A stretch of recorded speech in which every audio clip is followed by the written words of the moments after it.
you are not always able to finish the race in the way that you intend to. You know, for a lot of people listening right now, I would bet you that 2023 did not go according to their plans. And that's life. You know, we set these goals for ourselves. We have these aspirations. We have to-do lists, checklists, and then life happens. I want to encourage you to finish. You may not be able to finish strong, but you can finish well. Do things with character, do things with integrity, do things with consistency, do things with faithfulness to God, to family, to church. That's how you finish well, even if you don't finish strong. If you've got to crawl over the finish line, crawl, but don't quit. Before we dive into today's episode, I want to thank you for tuning in and supporting the brand. Now, I have spent the last decade plus of my life building Bear Performance Nutrition, and we create effective supplements that you can trust to support your wellness, endurance, and performance goals. We offer high quality, great tasting whey protein powders, effective pre-workouts, superfoods, sleep support, electrolytes, and much more. So if you want to support the content that we produce and the message that I am sharing through my content and on this podcast, I would greatly appreciate it if you went to bpnsupps.com and you can use code NickBear10 to save 10% off your next order. So thank you guys. I appreciate you. And let's dive into the show. Today on the podcast, we have Pastor Lyle Phillips of Legacy Church here in Nashville, Tennessee. Welcome to the show, brother. Man, what an honor to be with you today. You know, it's full circle because my creative director who's sitting in the office right outside of where we're recording this podcast right now, Jordan, before we moved to Nashville, he was like, hey, you know, you should check out this church, because he knew that Steph and I were looking for a church to be a part of as we were getting ready to move from Austin to Nashville. And he sent us Legacy. Yeah.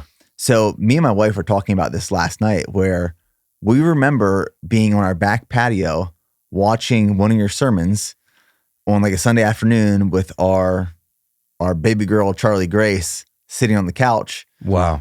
And now here we are after meeting a few weeks ago, having this conversation, and it's just come full circle. And it's been really cool and exciting. Unbelievable, to be honest. And vice versa, bro. Like, it feels like a full circle moment. I told you this before we came on air, but I feel like I'm getting to do a podcast with one of my heroes, man. I appreciate You've that. inspired me a ton. So when we met and you said, oh, we've watched on YouTube.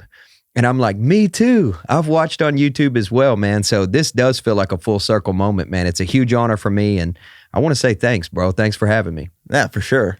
So I know you're in a marathon prep right now, right? Yes, sir, I am. Is this your first marathon ever? It's not. It's my second. The first was an absolute nightmare. So we're looking to improve upon the marathon the second time. What was marathon number one? Well, it was at Disney World. So I know there's no true marathoner that considers the Disney World Marathon like a real marathon. I've heard epic things about the Disney Marathon, though. It's so much fun. I've heard. It's so much fun. Now, it's the only marathon I've ever ran. So I ran it because my dad invited me. He's a marathoner, and my wife and I are kind of low-key Disney adults. Like, we go to Disney at least once or twice a year. We're both annual pass holders. So it wasn't that hard to convince me. Like, come run a marathon with me at Disney World. Your wife is going to let you do it because it means another trip to Orlando. So I was like, okay, bet, let's do it. So I didn't really train, I have to confess. Like, he gave me a plan. I didn't stick to it. It sounds like my first marathon. Really? My first two marathons. So I don't know if you did this, but I did not run from Sunday to Friday. I ran on Saturdays only. Just one day a week? Yeah. And a long run at that. Like, so how long 15, did you run? 16, 18. I did a 20 once, and it was disastrous. That's an approach. It is a unique approach. I would not recommend it to anybody. Like, I started strong. And then I got to a point to where I was like, I don't really have time to do much. I'll just keep the long run going. So a few weeks prior to the marathon, I got sick. Maybe I had COVID. I don't really know. But when I got to the marathon, I was severely dehydrated. I was trying to find a place to get an IV before the run, and they were closed down because at the same time it was snowing in Nashville that weekend. And so they closed down all those clinics. I flew to Orlando, got there, didn't feel right, didn't feel good. The first 8 miles of that marathon, I was in like significant gut pain, and I just pushed my way through it. Got to mile 18, ended up feeling good between 8 and 18. Got to mile 18 and started cramping pretty hard. So that last 8 miles was like a walk run. And I finished, sadly, I don't even want to say this out loud, over 5 hours. But leaning into your sermon yesterday. Yeah, bro. You finished well. Yeah, I finished well. Not strong. Not strong. But well. So what's the goal now with what marathon are you running that you're training for right now? Okay, so I'm running the Disney again. So I've got to come back and I've got to finish what I started. That's right. I got to redeem myself, man. So the goal now is to run an hour faster, which shouldn't be a problem. I think it was 5:20. So I'm going to run an hour faster, 4:20, which by the looks of it, I think I can do. I think based off of the work you've been putting in, like I think you can definitely go sub 4. You think so? Oh, for sure. Bro, that's encouraging, man. Yeah. Because I'm getting after it right now. Are you having any issues right now, kind of like injury related? Yeah. Overuse? So a couple years ago, somebody undercut me on a layup playing basketball. And pretty sure I tore my meniscus. Didn't get a surgery. I didn't want surgical intervention. I just rehabbed it on my own, knees over toes guy and that whole jam. And during this training, I have at one point in time, like tweaked it a little bit. So it's been odd, but for the most part, man, like I've nursed myself back. I've got a great coach working very hard. And on Saturday, I put in a half 2 mile warm up, 6 active.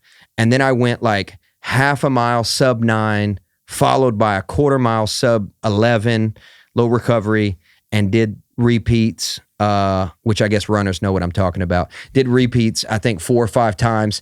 Bro, I finished strong. I felt good. I didn't just finish well, I finished strong. I felt good. So, dude, I think I'm going to be ready for this marathon. The end goal is Boston, though.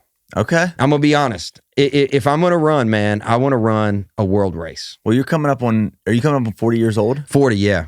Do you know what your 310. You threw around 310? 310. But if you deduct it by, the actual cutoff, it's 304.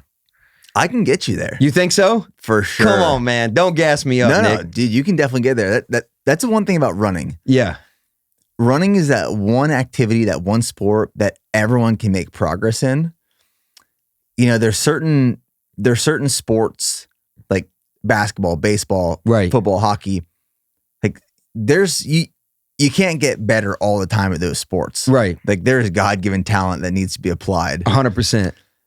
But running is one of those things that if you were just consistent and you endure the process, you can keep making progress. You may not be running a 2-hour marathon. Right. I'm breaking world records, but like I think almost anyone can run sub 3 with time. Dang. Obviously.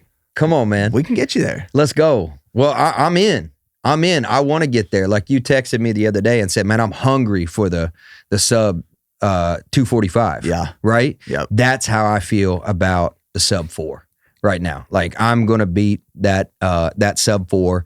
Man, I grew up an athlete. I grew up playing basketball, and I grew up with a good dad, man, that pushed me hard.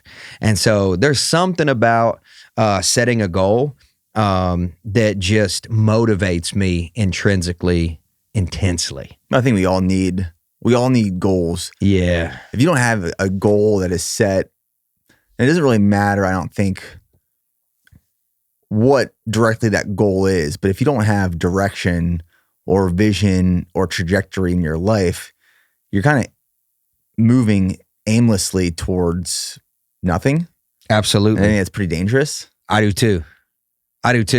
Like how do you feel? Let me ask you, how do you feel like having the goal of like a sub 245 has like focused your life? I mean, are you waking up every day thinking about this? That's the interesting part about it is I talk about this a lot, the all in versus all consumed. I've been all consumed by goals in the past, and they've destroyed my relationship. They've destroyed my emotional reactions to things in work or family, friendships. I'm now all in on this goal, which allows me to be really focused on the outcome, but it doesn't distract from other areas of my life. That's so good, bro. But at the same time, like when I wake up every morning, I know whether I want to run or not, I'm going to go run. Yeah. Like I don't wake up. Like today's a good example. I had an appointment at 6:30 a.m., which meant that I had to run before that. So I woke up at 4. I was running by 4:45 to knock out my 10 miles. When my alarm went off at 4 a.m., I was like, man, it's like the middle of the night. I'm ready to go back to bed. No, thank you. Plus, it's cold right now. Yeah, it's getting chilly. Yeah. But like, there was not 1 ounce of me that said, I'm not going to do this. I went through the motions, went out into the kitchen, made my coffee, drank my G1M Sport, put on my shoes, started the run. First mile is always rough. You fall into a rhythm, and you're like, wow, I feel good today. Yes. So I think that's one of my strengths is I'm really good at being consistent at the things that I know I need to perform in order to achieve the goal that I've set. Yes. And then backwards planning to set a plan and then execute on that plan. I think that's one thing that I can really hyper focus on and just nail over and over and over again because I've done it before. I've then experienced the win. And then, I've quoted Tim Grover many times before on this podcast, but I will in this context again. One of the things that Tim Grover says is, when you go after your first win, it's very challenging. It's very difficult. And the success of that win is pretty unpredictable. Wow. You put all this work in and then you achieve that goal. And when you achieve that goal, that builds this small amount of confidence. And that small amount of confidence allows you to go and then chase the next bigger goal. And that next bigger goal requires more work and more discipline and more consistency and more effort. And it's hard. And when you finally achieve that second goal, it builds even more confidence. So all these reps, it's the compounding consistency of achievement. Yes. And you build all this confidence over years and years and years and years. I love that. That's powerful. That is very powerful. Where did you start, like on the marathon front? Like how fast was the first one? My first one was 3 hours, 57 minutes. That's amazing. My second one was 4 hours, 15 minutes. So you digressed on your time. I did. What happened? I didn't train. I wasn't committed to the goal. I wanted to maintain size. I wanted to keep bodybuilding. I wanted to keep strength training. And I tried to just add some running here and there. Yeah. If I knew I was supposed to do like a 12-mile run that day. Yeah. Well, maybe I was hitting like 8 miles, but then I was spending more time in the gym because I really just wanted to strength train. Right. And then after that, I decided to go all in. Yeah. So I signed up for my first Ironman triathlon, and I followed a training program for that, and very challenging, a lot of time committed, achieved that goal. And after I did the Ironman, it kind of opened my eyes and perspective of, oh, wow, I can do this. Yes. What else can I do? Wow. So then I said, I want to run a sub 3 hour marathon. Oh, come on. So I trained for that. I got my marathon down to 3:24, but I missed sub 3 significantly. That's hard, man. It was hard. It was a big, it's a big jump. Big progress. And then I trained for another year, and I ran a 2:56. Then I trained more. And I ran a 2:48. Let's go. And I trained more. I'm going for a sub 2:45. Come on, man. But it's just incremental progress that doesn't happen overnight, but it happens over this long, extended period of time of enduring a process. And this is why I love running. Because it's lengthy. And it is so applicable to all parts of life. I've been listening to Legacy's podcast. Yeah. So I like the fact that you guys record the sermons. Yes. You put them on YouTube. You also put them on the podcast platform. Yep. Absolutely. Because for myself with a a daughter who's 1.5 years old. Oh yeah. We tried to make it to church yesterday morning, but like sometime it ain't gonna happen. Charlie wasn't having it. No, so bro. We tried to watch it on YouTube in the morning when you guys made it live. Of course. She wasn't having it then, Nope. so I ended up having to watch it last night. That's how it be sometimes. But I was listening to like some of your sermons on the podcast platform recently, and I get so much clarity when I'm running in the morning, and it's my time. There's no distractions. I listen to podcasts a lot, or I'll listen to audiobooks. Yes, but I will tell you, since listening to sermons, it's a different way to ingest and digest the message. Yes. That I haven't been able to really consume in any other way. Yeah, absolutely. I mean, for me, I do the same thing. When I run, I don't know if you run with AirPods or listen, but when I run, bro, I've always got a podcast, an audiobook, a message, a leadership teaching. Because for me, when I'm in that active state of running, I feel like I retain a lot more information. Same. A lot easier.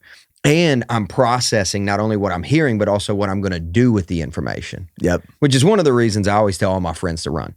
Like, you need to run for you, not just for your physical health, but for your emotional health, because you'll start to get clear about things that God might be speaking to you about.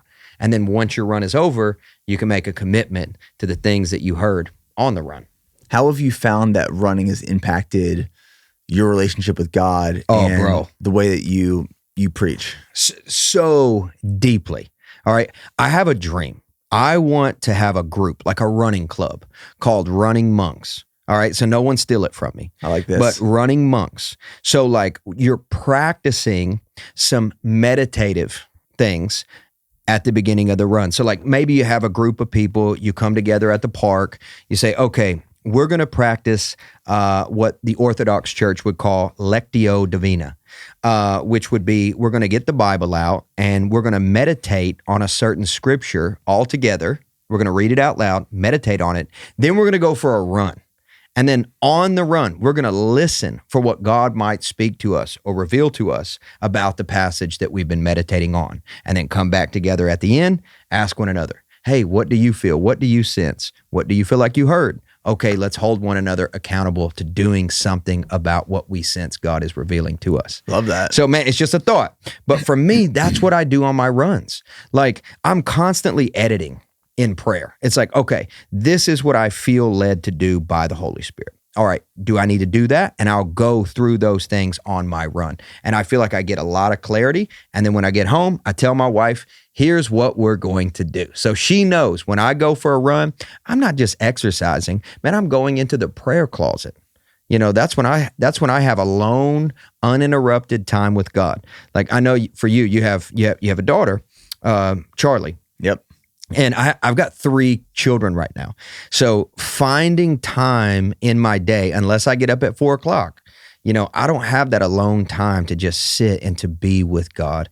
And so running's become a spiritual practice for me, man, not just a physical practice. The founder of the sauna that I use, his name's Pete. Okay. Sisu Sauna. Okay. He hosts these things with his team called Zone 2 meetings. Interesting. Where, you could apply this to absolutely the same thing that you want to put together, but he brings his team together and they go out and run trails. And to maintain Zone 2 aerobic base building, they make sure they can hold conversations. And, yes. and they go into these runs with an agenda for that 45 minutes to an hour. So everyone's forced to run slow. Everyone's mind's clear. It's focused. There's absolutely no distractions. You don't have your phone going off. And they really dive deep into what they're trying to accomplish for that session. I would love to do that. Yeah, it's pretty cool. Have you ever heard about this course? I think UC Berkeley put it up. It's called Learning to Learn. I have not heard Have you heard that. about this? No.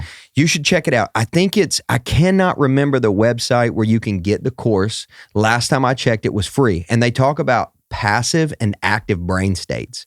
And they were talking about how Salvador Dali, the famous painter. Like, he would be in an active brain state where he is planning and preparing his art, but in order to actually come to the place creatively to make the art, he would try to get into a passive brain state where he would get into a place where he was almost falling asleep, and then he would get in some of his best ideas in that passive brain state. And so they talked about how running is one of the ways that we can get into I hope I'm not wrong about this, but like a passive brain state where you're not so much like focused on reading or studying, but when you're running or you're walking, you're in a place where your brain can actually start to organize and put things in the right place, and you can start to edit and take out things you no longer need, and then decide on what to apply. So I think it's a powerful practice, spiritually, discipline. It's a great practice. It makes sense to me because a lot of people, my running coach talks about this. A lot of people say that they run to clear their head. Yeah. And Jeff Cunningham, my running coach, says, well, no, the reality is that you actually run to gain clarity. And I think the difference between a clear mind and a mind of clarity is a clear mind it's empty, but a mind of clarity is organized. Yes. Like you said. So good. Like the only way I can describe it is when I'm in this state, I can take all the issues that I'm dealing with and kind of put them in compartments. Yes. And on different shelves, and I can focus on one task at a time, dissect it, and then find solutions to navigate it. Absolutely. And that's essentially Christian meditation. Christian meditation is different because we're not looking as Christians to empty our heads, but to fill our heads with the right things. Yeah, I like that. And then chew on those things. So I do want to give some context before we dive a little bit deeper, of course, into this conversation. Of course. I'm curious what led you to pursue a life of ministry, and I'll give some context around that. Recently, one of the conversations that Steph and I have been having is all about finding something that lights your soul on fire. Yes. And one of the ways I can describe this, as we were talking about like running these races and these marathons, when I am training for a marathon, every day I wake up, my soul is not lit on fire to go run that run. Sure. But when I toe the line come race day, I'm on fire. And that whole race, like I am a different person. Absolutely. I have this energy and I get emotional because of the reward that I'm feeling from the weeks and months leading up to that moment. And you cross the finish line, and like it is this feeling that it's really hard to describe to people who haven't done it. And I think we all need to find this one thing that lights your soul on fire. And if you don't find that thing, you need to keep searching for it because it's out there, and it might look a little bit different based off of who the person is. Absolutely.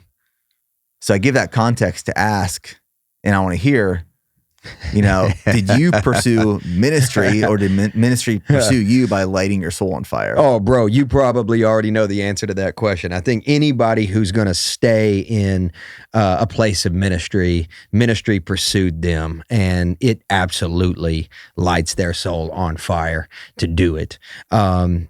I wasn't always a pastor. I did grow up in a pastor's home, but I did not like church. I did not like the ministry. I did not like the Bible. I did not want to be a Christian. I wanted to be a professional basketball player. And, I'm all of 5'10", so I obviously have the height for it.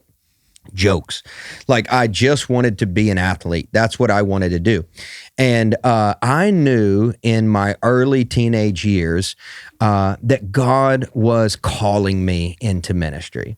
And I said, absolutely not. There is no way I will ever be in the ministry. For all I know, pastors are all broke, and I don't want to do that with my life, So I remember coming up with my own game plan for how I would be a Christian.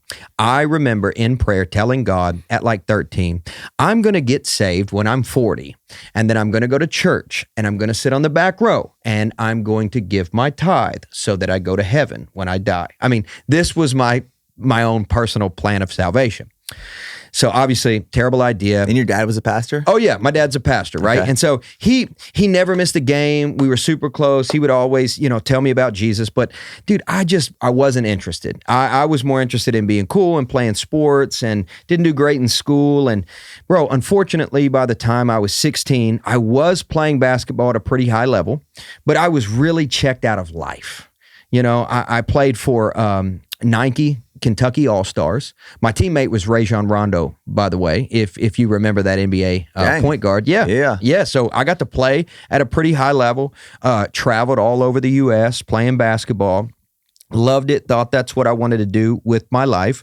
But as I said, I was completely disconnected from family, was really focused on the sport, and eventually fell into a lot of bad behavior, running with the wrong crowd. And by the time I was 17 years old, man, I was a full-blown drug addict. Oh, wow. Yeah. I didn't know that. Yeah. The story's wild. I was a heroin addict by the time I was 18, shooting up heroin in one hand, methamphetamines in the other, popping pills, drinking fifths of tequila every night.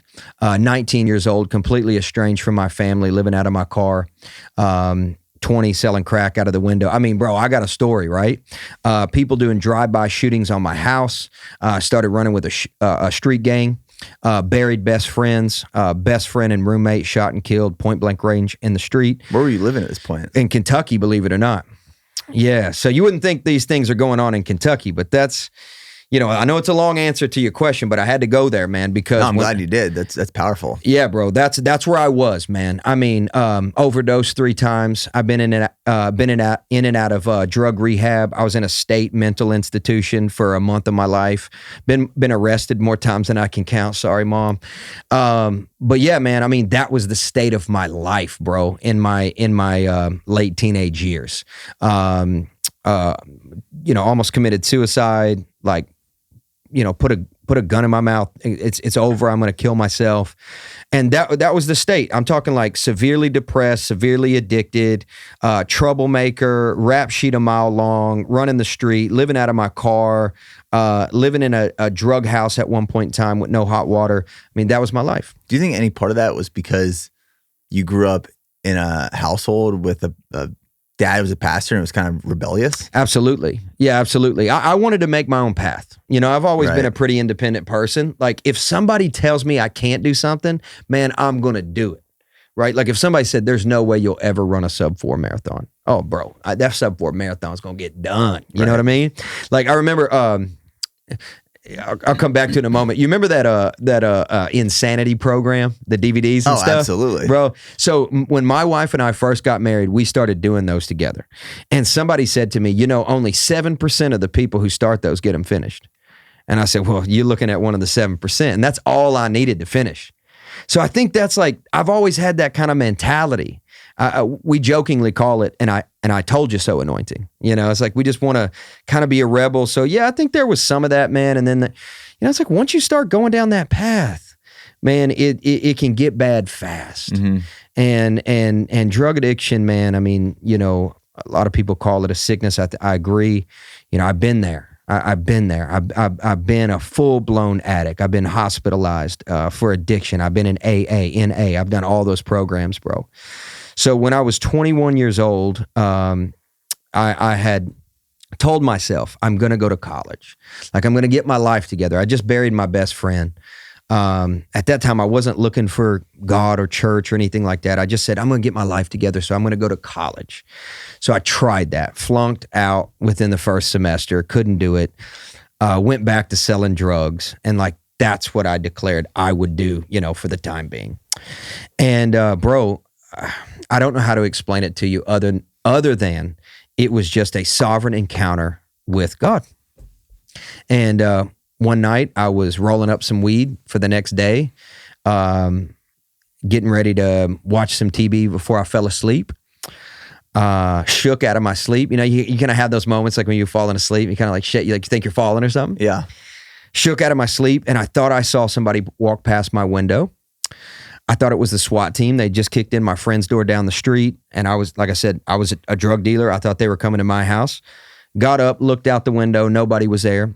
Took a step back, and I had the same feeling, bro, that I used to get when I would be in church services at 12, 13 years old. Same feeling. And I recognized, like, though I'm not in a church, though I'm in this drug-infested apartment, I'm growing weed in my closet, man, got cocaine in the cabinet. Bro, God was there. And I'd never heard the voice of the Lord so clearly as in that moment. And he told me, you got 6 months. You're going to be dead or in prison unless you come home to me right now. Nick, that's how I got saved, man. It wasn't a church, wasn't a Bible, wasn't Christian TV. I hit my knees in that apartment, and I said, Jesus, I don't know how to live for you, but I know enough to say, I repent of my sins and I give you my life. Whatever you want to do with my life, it is yours. 6 months later, I was in full-time ministry, preaching the gospel, and that's what I've been doing for the last 20 years. That is wild. I did not know that story was going to go that way. Thank you for sharing that. Bro, I'm sorry. I hope I didn't destroy your podcast, man. No, that was incredible. When you say lighting your soul on fire, bro, man, I've been lit up since that moment, Nick. Man, nothing has really changed over the last 20 years. I think about, so there's a story in the scripture, right, where there's this lady and she's a prostitute. She comes to Jesus and she anoints his feet with oil. Everybody, knows about the lady that breaks the alabaster box, right? And Jesus says something about her. He says, when you've been forgiven much, you love much.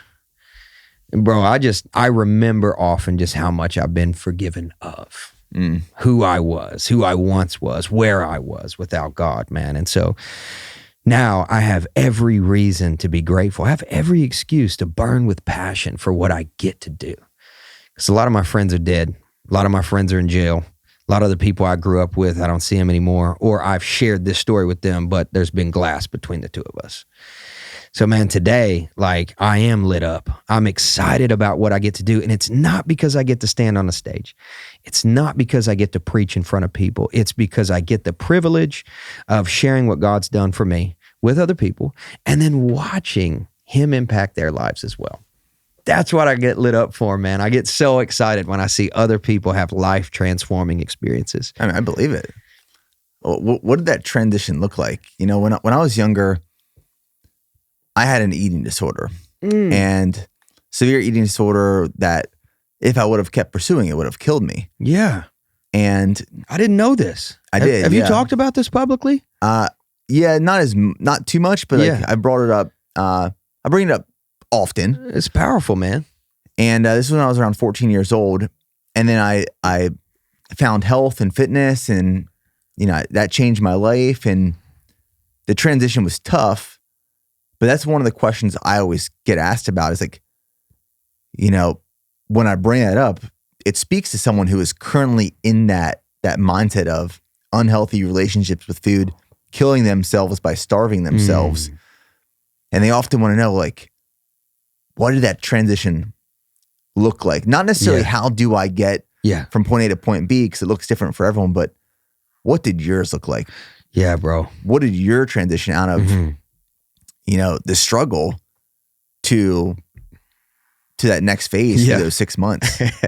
I'm sure it wasn't easy. No, it wasn't. But I have to say, there's something we as Christians subscribe to, and that is the doctrine of grace, man. It's unmerited favor that God gives you, though you don't deserve it, in spite of everything that you've done wrong and despite everything you've done right. Like, he loves you all the same. And so much of that transition, I would say, was covered by the grace of God, man. Like, that moment in that apartment was so powerful for me that I called my friend who was holding a bunch of money for me. Like I said, I was a drug dealer. I said, hey, man, I've had an encounter with God and I need you to bring me my money because I'm moving home. I remember telling my friend that I had made in that moment these commitments. I said, I'm going to be a Christian and I'm going to be a good son to my parents. I've been estranged from my family for 4 years.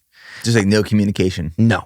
I came home on a couple of occasions and my mom tells stories of me coming home and my hands shaking from addiction, and I don't remember this. So this is like pockets of my life just kind of blacked out.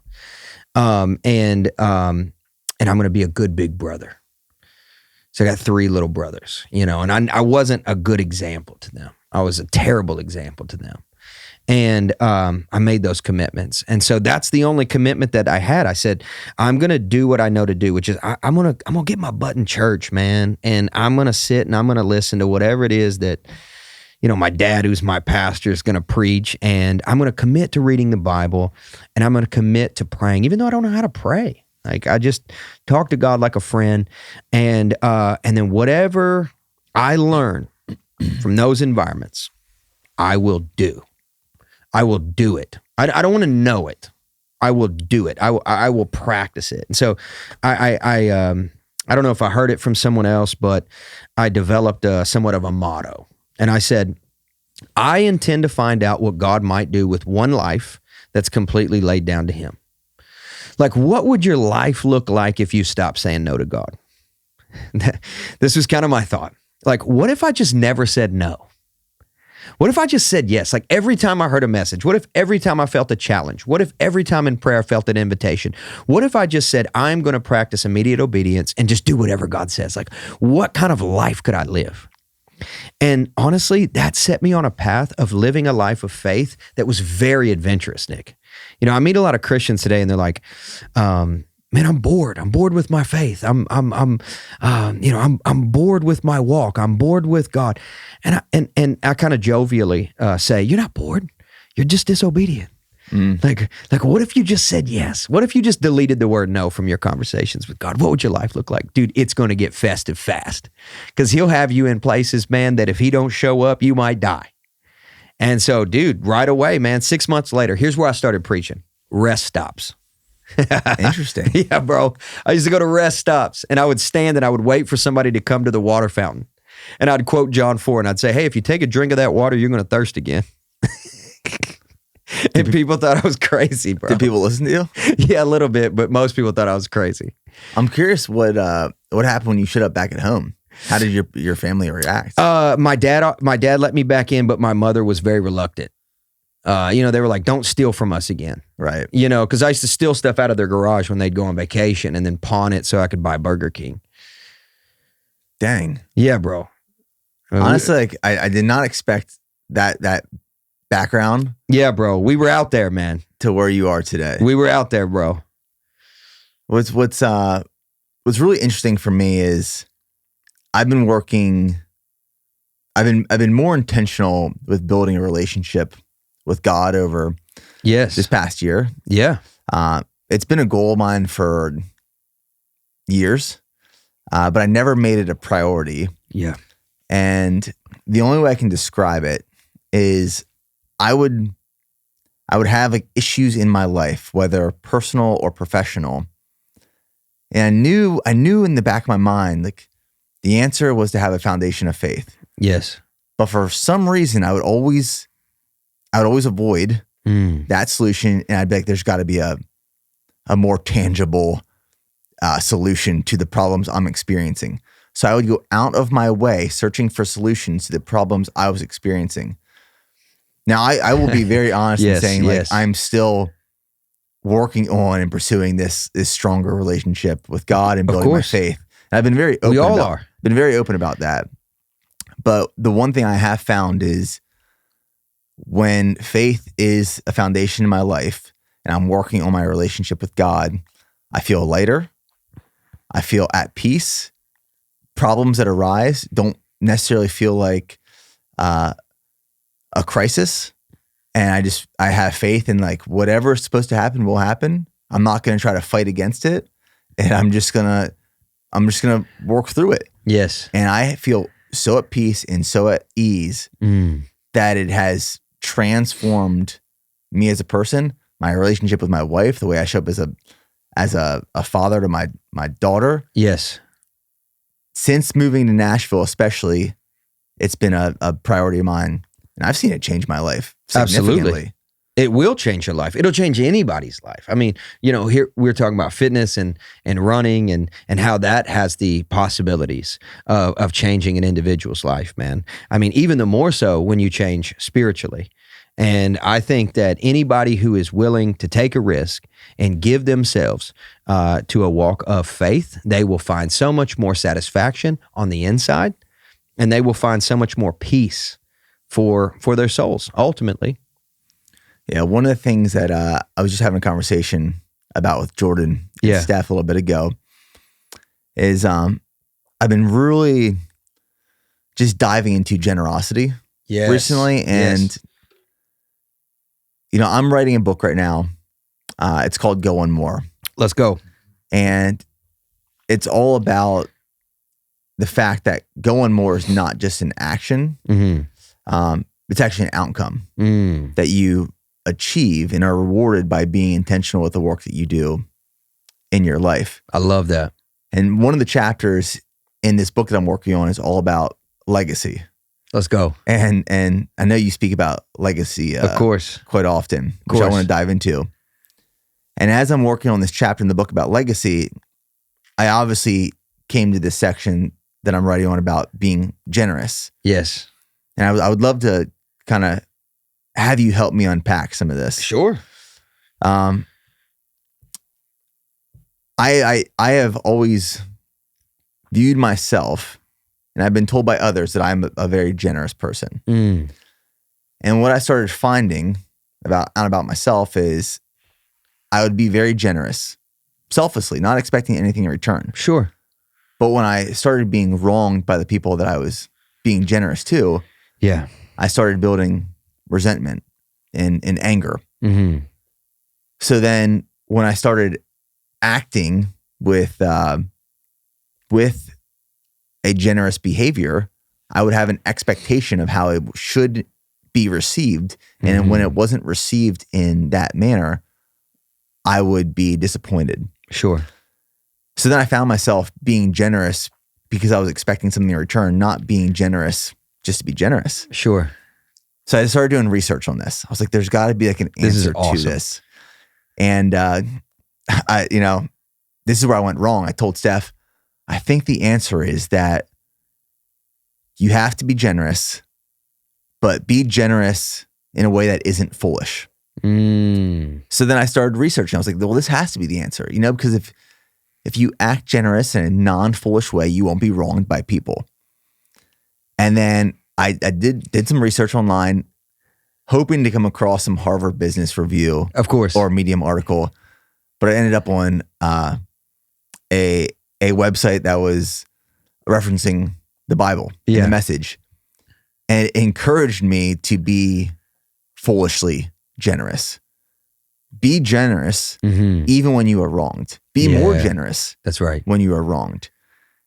And that's where I've come to this conclusion of, you said it in a sermon a few weeks ago, like you will never feel bad about being generous. You will never regret generosity.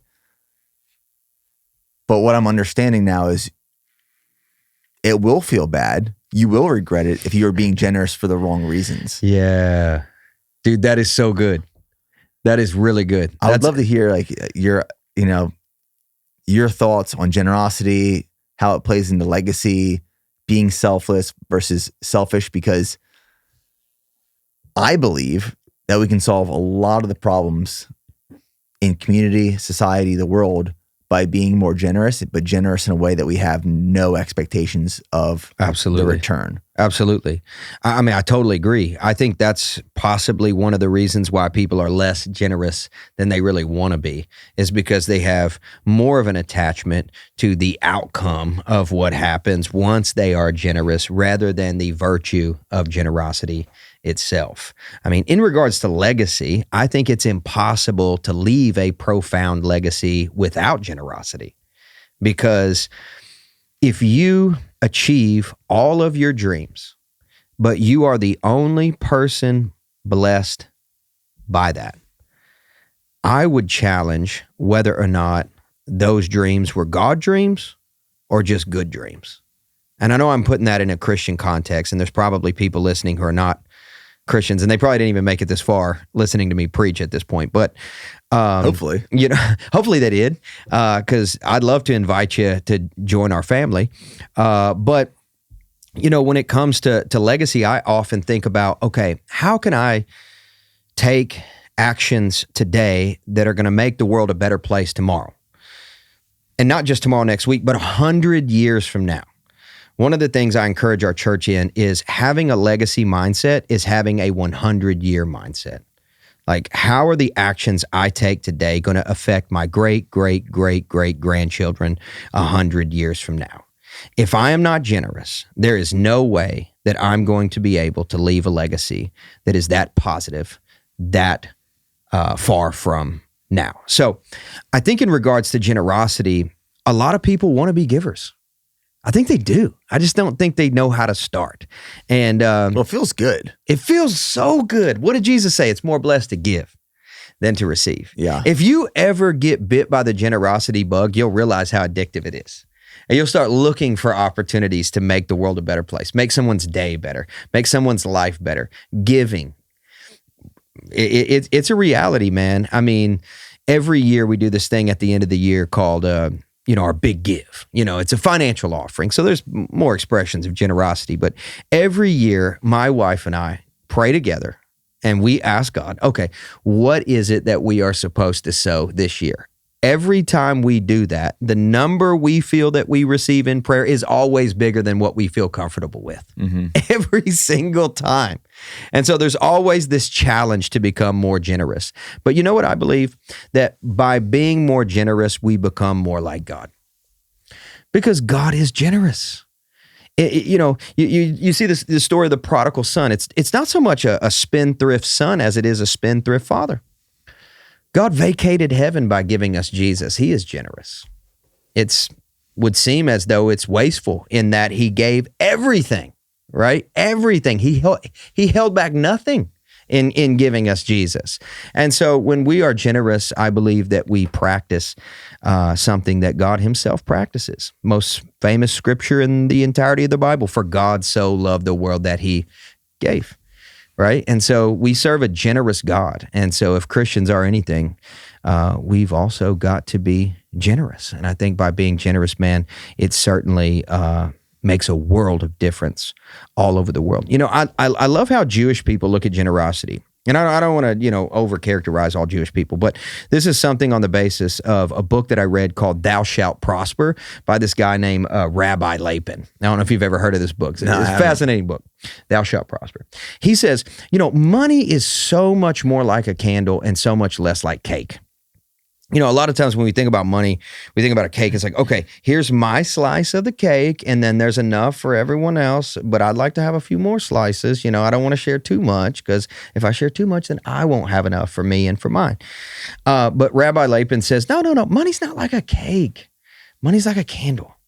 The more you share it, the more it's able to illuminate the world, make the world a brighter place. And by sharing it, you're never actually going to lose any, because money is not just a tangible physical object, but it's spiritual. It's an opportunity for us to become more like God in the way that we steward it. And I think that's one of the reasons why there's over 2,000 scriptures in all of the Bible about money, possessions, and how we steward it. I love that. Yeah, man. There's only 500 verses of scripture, by the way, around 500 about prayer, only 500 about faith. There's over 2,000 about money and possessions. I think that God cares about how we steward our generosity. Do you think that people often fear or are cautious of the word generosity because they associate generosity with money, and they don't recognize that generosity can be time, energy, other parts of their life or commitments outside of just monetary? I mean, for people with money, time is so much more valuable. Like stopping for somebody, that's an act of generosity. Where I did mission school, a lady named Heidi Baker, I lived in Africa for a while, lived in India for a while. It's another part of my story. She has this big thing called stopping for the one. Just like you have go one more, she has stop for the one. So I need 2 bumper sticker decals. I need go one more on the left side, stop for the one on the right. I dig that. You know what I'm saying? But it's about generosity. Sounds it's like a collab coming. It's a collab. Hey, I'm here for that collab, Nick. If you want to do it, I'm in. It's like, how often do we get interrupted in our day? If you're a public figure, in some ways, most pastors are to their community. If you have a couple hundred people who are a part of your church, you're always going to get pulled on every single day. Somebody at some point in time is going to interrupt your busy schedule and ask you to share some of your time with them. One of the ways that we can be generous is by stopping for the one and saying, you know what, I'm going to let you interrupt me. because I realize a lot of my opportunities to grow in my faith, grow in my discipleship, is by allowing myself to be interrupted and take that opportunity to be generous with my time, be generous with my love, give them my full attention, look at them in the eye, shake their hand, hug their neck, and whatever they ask for, share. It goes a long way. You live a better life, I'll tell you that, man. It's always the things we don't want to share as well, the things that God tends to bring up to us, like, hey, share that. I remember one time I was in Africa, and man, I brought with me a single pack of Hanes white t-shirts. All right, so when I was living in Mozambique at the time, and if you're familiar with Africa, the red dirt reality is true, right? It's like it's everywhere. It's caked on you, you know. And so when you have a pack of Hanes white tees, Nick, you covet those. You know what I mean? And that particular day, I had just put on a brand new Hanes white tee. It was the last one I had in my pack. And there was this guy, and he was like scooting along on the ground because he didn't have the use of his legs. So he had built himself a little wooden cart, and he was just kind of scooting along, and he was coming to the feeding program that we hosted there. And bro, I'm walking past the guy, and I feel like God's like, yo, help that guy. I'm like, no way, God. I've got on a brand new Hanes white tee. I don't know if you know this or not, God, but I've got on a brand new Hanes white tee. He's like, hey, help that guy. Stop for the one. It's an opportunity to be generous. And so I committed to it. And bro, in the spirit of go one more, I'm like, I'm not just pushing the guy, I'm picking the guy up. Lord, if you want me to help him, it's happening. I scooped the guy up and we walked down the hill together. And you know what?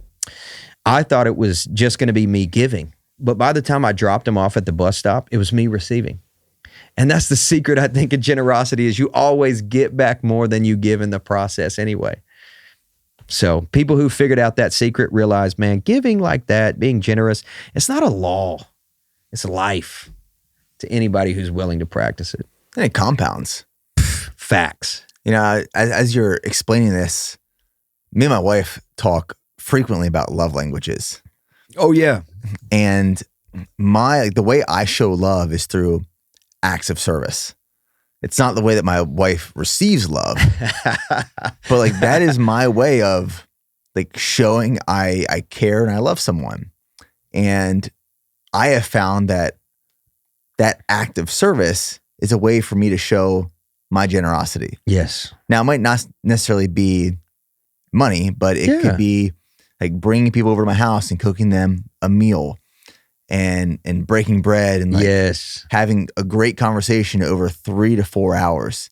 For me, that is so fulfilling. And that's how I show I love you. Yes. You are my friend. You are my family. And recognizing that is an act of service for me, that fills my cup up. Mm-hmm. For some people, you know, hosting a dinner and bringing people over, that empties their cup. For me, that fills me. I could do that every night of the week. Right. And I love it. But that energy for me, it compounds and builds and builds and builds. And my hope is that energy for the other people that I'm serving compounds and builds and builds and builds. And I hope that they leave that dinner saying, wow, we should host a dinner. Yes. Or we should go do something to show, you know, our love language being acts of service. Yeah, yeah. And that generosity just becomes this life-changing movement. Yes. That has so much power behind it. Absolutely. Bro, you're so good at this. I hope you know this about yourself. It's like you're so good at creating cultures that people long to be a part of. I appreciate that. You're really good at it, Nick. Honestly, I was in bed last night with my wife. We were watching on the iPad, the recent Last Man Standing video, which, by the way, congrats, man. 100 miles? 100 miles. Come on. I wasn't the last man standing. Hey, that's okay. You got 100. But I got a lot out of that race. It was amazing. You know, one of the things I took from that video, aside from the race and your endurance and everything, is just how phenomenally well, Nick, that you have created a culture of community and invitation for people to be a part of what you are building. You know, I watch builders all the time. I'm a part of a fraternity of pastors. You know what I mean? I don't say that officially, but like I follow them all on Instagram, and it's so common for leaders and people who build things to do it exclusively and kind of, gatekeep and not let people in. And I think what you've done, man, is you have built a phenomenal community. Seeing all those tents and all the BPN flags and Go One More flags and how everybody wanted to be a part of it. Bro, I think you doing stuff like that and hosting dinners at your home, man, you're knitting together a very, very impactful legacy, bro. I appreciate that. I mean, that is my goal in this chapter of my life right now. As I'm navigating this transition of becoming a father, and we have more kids, and I'm now finally prioritizing my relationship with my wife. Yes. I mean, I heard one of the things you said in one of your sermons was about not allowing your family to have the leftovers. I was there. Yeah, my family was getting all of my leftovers. And as I create content and I share my story and my journey and my message, and I build companies, when I think about my legacy and who I want to be when I die one day and who I want generations of bears to become after I'm gone. Yes. I want them to recognize me as a role model. And the people who are consuming everything that I share, I hope that impacts their life for the positive. Now as my audience has grown with me over the years, a lot of people that follow me now are having kids and building families and moving into another phase of life. And I feel this responsibility and obligation to not tell people how to live their life and what to do, but show them what I'm doing to become the man that I want to be. Mm-hmm. That's one of the reasons I've opened up and I've shared my journey with building a relationship with God. Yeah, absolutely. This is what I'm navigating and I'm working towards. This is what I'm learning. This is what I'm struggling with. I'm by no means imperfect, but I'm trying to get better. Yes. And I'm going to put all this out there in hopes that it leaves this impact and builds legacy for the people who are spending their time consuming it. Absolutely, bro. And I just want to say I respect you so much for doing that, because I know as a public figure, a lot of people don't want to go public with things like faith because it can be somewhat controversial for people. So I want to say thank you for doing that.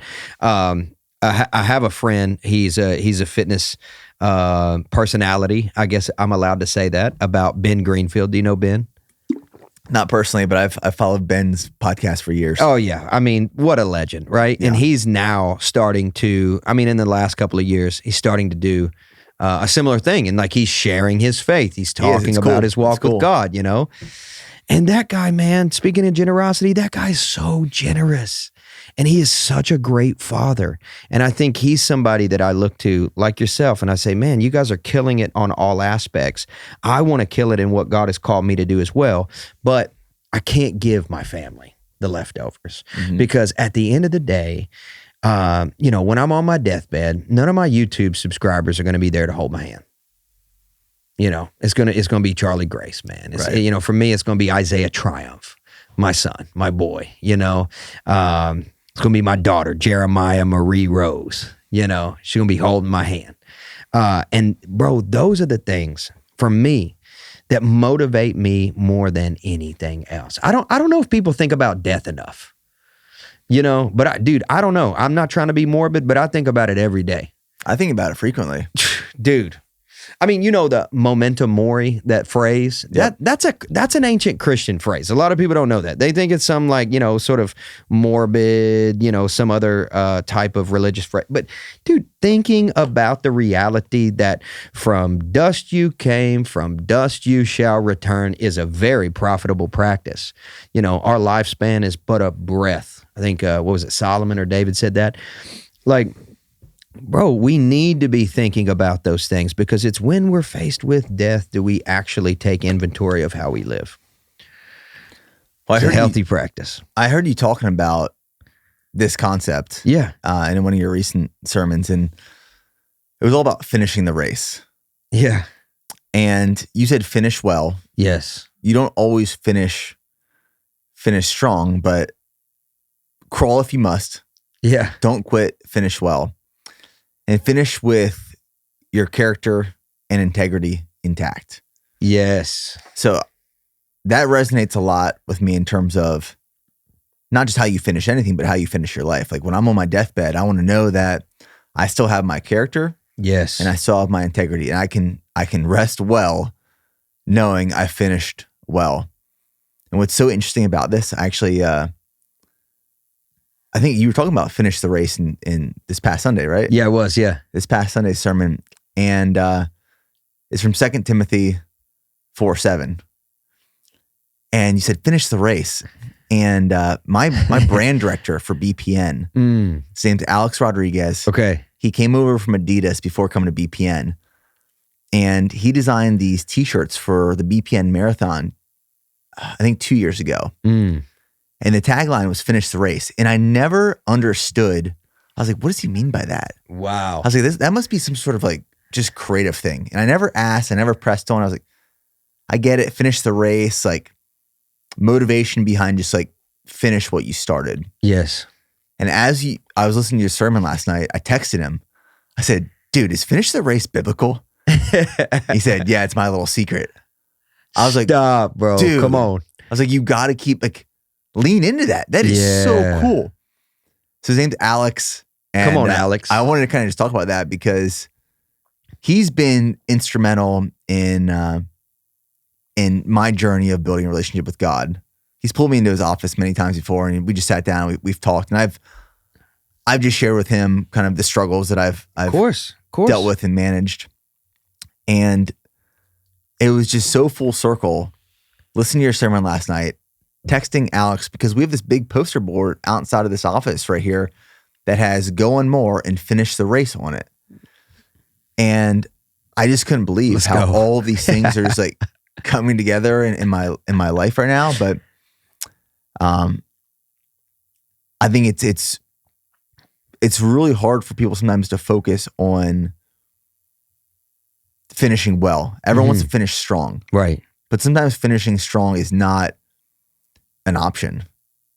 Right. And instead of quitting, finish well. Finish well. Can you kind of just like talk more about that and why it means so much to you and why it needed to be a strong concept in the sermon? Absolutely. Yesterday. Yeah, absolutely, man. I mean, here we are on the edge of 2024. So as a pastor, I'm looking at my congregation. That's my job, to feed the flock entrusted unto me. So I'm saying, okay, what is it that I want to share with our community? And what I felt led to share was I want to encourage them to finish well and to start strong. Now, at first, and I mentioned this yesterday in the message, I wanted to title the talk, Finish Strong. Everybody wants to finish strong. I was looking at Kipchoge, the runner. I was so fascinated by the fact that he looks the same at the end as he does at the start. Yeah, it blows my mind. It's crazy, bro. Blows my mind. He's his shoulders are back. I mean, his posture is crisp. Like, it's amazing. And I think that speaks to consistency, and that's amazing. But if you're not Kipchoge, like, you're still responsible for finishing, and you may have to finish like some of these other athletes do, where they crawl across the finish line. Like, you are not always able to finish the race in the way that you intend to. I mean, like you said, like when you had a plan for one of your marathons, I had a plan for my marathon. It didn't go the way that I expected to. That's just like life. For a lot of people listening right now, I would bet you that 2023 did not go according to their plans. And that's life. We set these goals for ourselves. We have these aspirations. We have to-do lists, checklist. Here's what I'm going to accomplish this year, New Year's resolutions, and then life happens.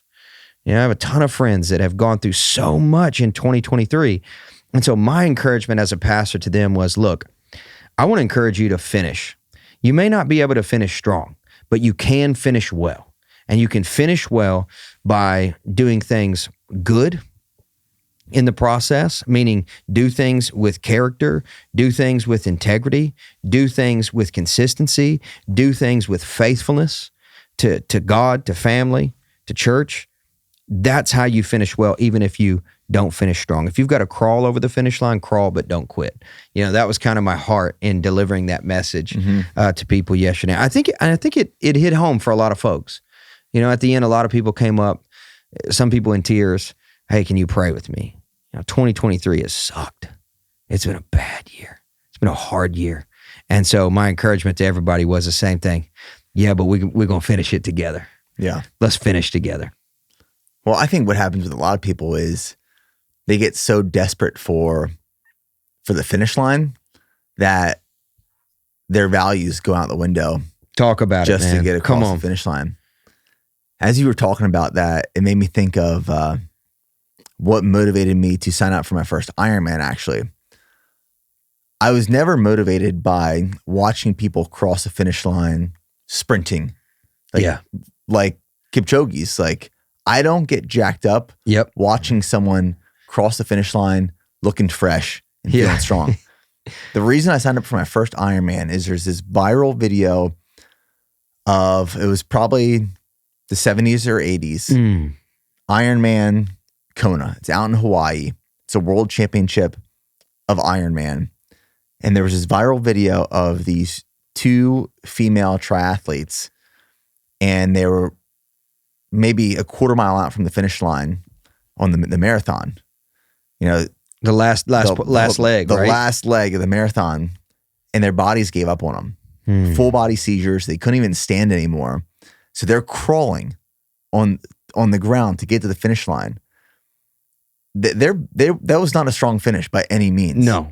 But they were going to do whatever it took because they worked so hard to get there. They were crawling to get across. And that's what made me say, I'm doing this. Yes. I want to feel and experience this. That's right. It's not the people who are just walking by with breeze. It's the people who go through the struggles and the pain and the hardship, and they still push through and endure the journey and the process, and they finish well. That's right. Dude, there's no fruit that grows on the mountaintop. Fruit grows in the valley. You know, the valleys of life are the places of fruitfulness, the places where we stock up, the places where we get fed, the places where we transform, the places where we're changed. You know, I thank God for the valleys. Like, though I walk through the valley of the shadow of death, I will fear no evil. Like, it's the valleys that are the character building. And Nick, I feel the same, bro. I've never seen that video, but I watch these clips all the time, you know, because athletics speak to me. You know, I grew up playing sports and I relate them to life.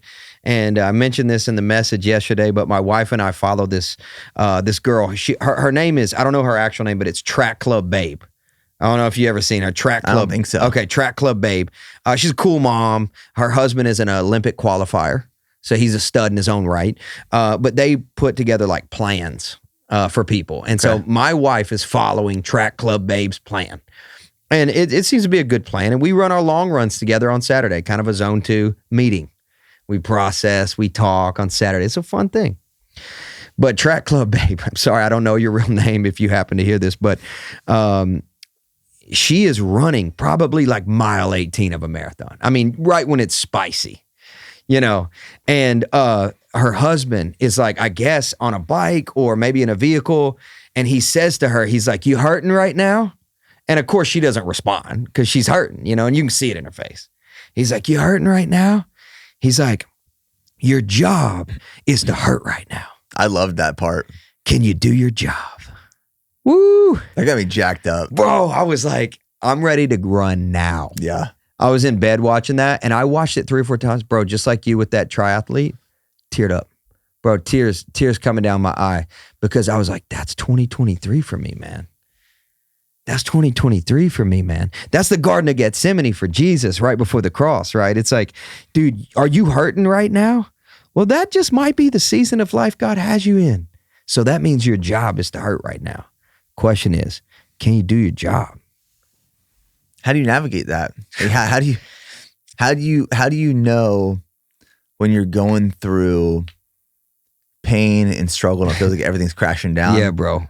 How do you know that's, you know, how do you have that perspective? Bro, you know how to navigate it. The same way you run marathons, you surrender to it. You give yourself to it. You yield yourself to it. You say, okay, look, I'm not hitting the eject button. I know that this is the path of life that I am supposed to walk. Therefore, I'm not going to eject from it. Yes, it's very difficult, but for the joy set before me, as it was said about Jesus, he suffered and he despised the shame and he went to the cross because he understood that Good Friday wasn't the last day, but it was unto something greater, the resurrection, right? And I think that is applicable to our racing. It is applicable to our life. It's like, dude, I am going through hell right now and it feels like Good Friday, but you know what? I just need to give myself to the plan of God for my life. And maybe that is to hurt right now, but I do know that resurrection is on its way. And by yielding to it, I bring myself into that place of paradise. And there's a lot of peace around that. A lot of peace around that, bro. Because you don't try to resist it anymore. Exactly. You got to give into it. Yes. I mean, I bet your wife would tell us, whenever she went through the labor pains with Charlie, and Stephanie was going through that. It's like comes a point where you got to stop fighting it. Yeah. And you got to say, hey, I give up. Like, my body knows what to do. I'm having a baby. All right. In order for me to be fruitful, I'm going to have to surrender. And I think that's a word for a lot of us, even though we don't, as men, we don't deliver babies in the natural, but like, man, we are fruitful spiritually and in life. And I think the key to greater fruitfulness is greater surrender. One of the things I tell Steph all the time is when I'm in a race and I'm hurting, I want her to tell me to suck it up.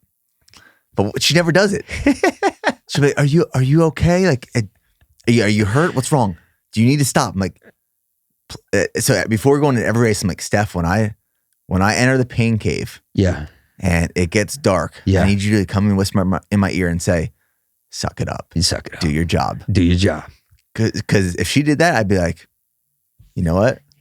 Let's go. Getting it done, man. Getting it done. Just truly surrendered to all of that pain, because it is what you are supposed to experience to grow on the other side. That's right. That's right. And we need people to tell us that from time to time.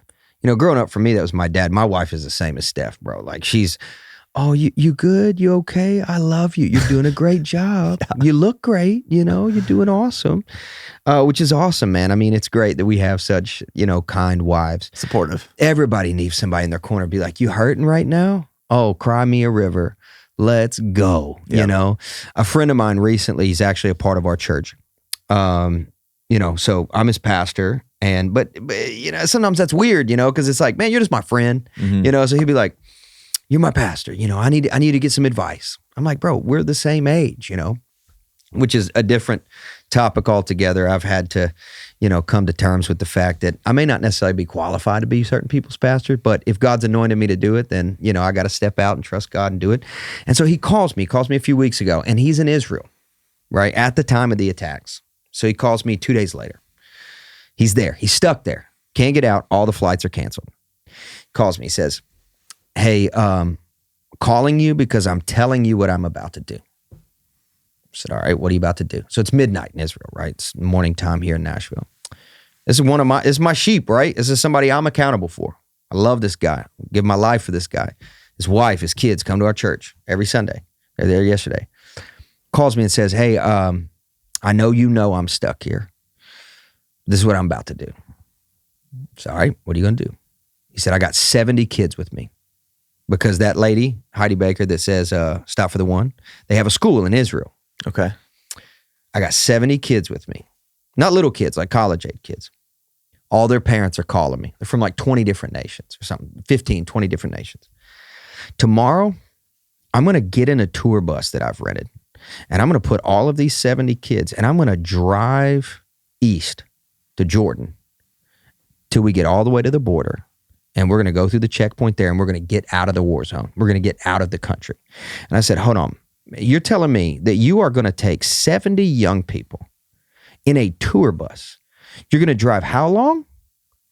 3 hours or whatever it is through a war zone where you could get kidnapped, and you're going to get to the edge, and that's how you're going to get out. And I said, tell me why you think this is a good idea. I said, bro, I'm your friend. I love you, but I'm also asking you as your pastor, tell me why you think this is wisdom. Bro, he shares with me. He shares me his convictions. He shares with me what he feels like God's telling him to do. He shares with me how he's come about this plan through prayer and through fasting and through, counsel and community. And he's like, so I'm telling you as my friend and as my pastor, this is my plan. Are you going to pray for me? And I said, you hear from God. You're a man of great wisdom. I believe that your plan is the right one. And I said, we're going to pray. I said, but before we pray, I want to say something to you. You've earned the right to do this. And I said that in tears to him. I said, you have earned the right to do this. Because if something happens to you and you die and you're killed because you're a Christian and you're a martyr and I have to do your funeral and I have to see your wife and kids every Sunday knowing that this is how you gave your life, bro, I want to remind you, this is your privilege to lay down your life for the gospel. This is your privilege. And so that was like the last conversation, that I was able to have with him before he did that, on FaceTime. But I'm like, that's the kind of friend I want. I just want to be the kind of friend that I know that I need, who's somebody who's going to look me in the eye and not baby me when I'm preparing to take 70 kids through a war zone. It's like, bro, you have earned the right to give your life. So suffer well. I think we need these people in our life that aren't going to tell us what we want to hear, but what we need to hear. What we need to hear, man. I want somebody to look me in the eye, Nick, and say, suffer well, man. Suffer with dignity. Yeah, this is going to suck. But you know what? Do it with dignity, man. Because that's who you are. And I'm holding you accountable to the greatness that you're called to, not just what you could get in trouble for. I think we've got this whole idea of accountability kind of wonky. It's like, hey, make sure you keep me out of trouble. Well, that's great, but I want friends, accountability partners, brothers that are going to hold me accountable to the great things that I've been called to, not just the bad things I could slip up and make mistakes with. Somebody's going to look me in the eye and say, hey, man, you signed on for this, bro. Come on, man, we ain't giving up now. I used to have a CrossFit coach who'd be like, you feeling sorry for yourself? Get back on the bar. Suffer well is, that's got a really nice ring to it. That's something I'm going to carry through into this marathon coming up. Yeah, bro. Suffer well, man. I like that. You've earned the opportunity to suffer well. I think about that in terms of, I think races can teach us a lot about lessons in life. Yes, sir. Because the outcome that we are able to achieve is only based off the work that we're willing to put in. That work requires patience, yes, and consistency and dedication and faith to the process. And then when you finally get a mile out and you're on pace for where you need to be, but you're in so much pain, that pain that you're experiencing in that time that you are achieving, you have earned to get there. I like that, bro. I talk about it in terms of ultra sometimes, where everyone wants to run a 100-mile race, but no one wants to get to mile 80, 85, 90, because to get to that point hurts really bad. And you're in a lot of pain, but it wasn't just given to you. You just moved your body 85, 90, 95 miles to get to that point. And you're about to get to the finish line. You've earned that pain. When you get done, you take your shoes off and you look at your feet and your toenails are missing. You've earned that. It didn't just happen to you. Someone didn't just come and rip off your toenails. Like, that is from the work that you've put in over miles and miles and miles. So look at that and embrace it, because like that's a medal. That's a reward. Yeah. No toenails is a medal. Yeah. Bro, there's this guy named Sam Chan. He's a new friend of mine. He wrote a book called Leadership Pain. And one of the things that he says in the book is that you will be able to achieve the level of leadership that you're willing to suffer at. I like that.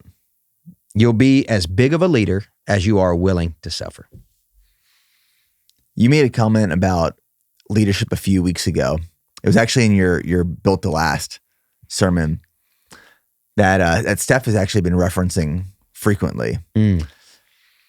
As a leader in my business and organization and among people, in your sermon, you had people rate themselves on a scale of 1 to 10 as what level of leader they are in their life. Some people rated themselves at 7, 8, 9. And then you had them rate their subordinates as to what level leader they are.